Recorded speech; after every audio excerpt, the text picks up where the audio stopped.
We erasers were required to come in once a month, according to a contractual clause. Our work involved high emotional stress. We didn't know each other. We were solitary hunters, Siberian tigers tormented by stress and remorse.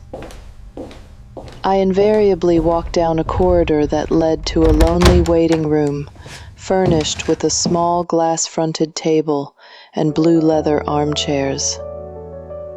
On the walls hung paintings that I found simultaneously beautiful and disturbing.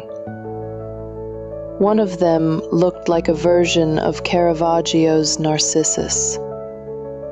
Another depicted a chimpanzee in front of a canvas.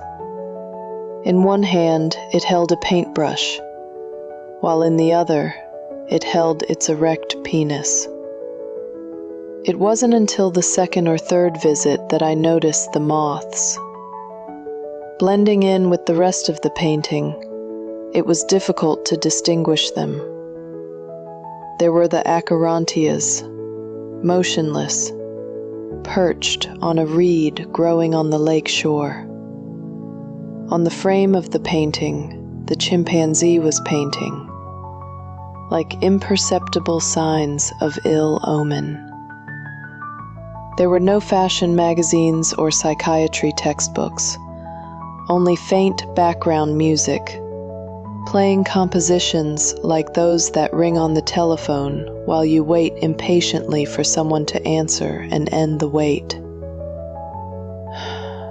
I came to think that this depressing setting had been designed with the intention of discouraging the patient from coming back, or to induce him to the definitive solution to his problems through suicide. That torture, however, was short-lived.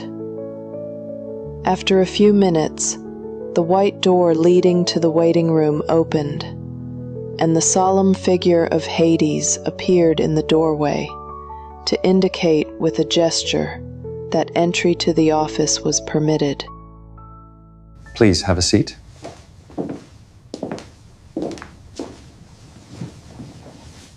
How's work? Oh, very good compared to my clients. Can you tell me about your parents? I think this is the 12th psychologist to ask me that question. My mother was a fine arts professor. My father was a mathematical genius. Who are they? They died 5 years ago in a car accident.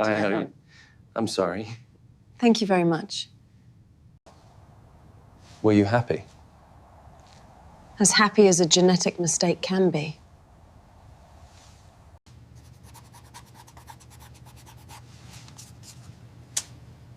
Tell me about your transition. At first, it was desire. I was about 5 or 6 when my mother showed me a picture of death in Venice, featuring that boy with the same name as me. My mother wanted me to be aware of my cultural DNA. A German novelist, an Italian film director, and a Swedish teenager with the face of an angel. I felt a pang, a lurch in my gut, as if something inside me had broken. "Is it a girl?" I asked. "No, it's a boy, a very handsome boy," my mother replied. A few years later, I locked myself in the bathroom to take my first steps into the world of cross-dressing. Lipstick and mascara and high heels. It was like running your hand through a fogged-up mirror and finally discovering your true self.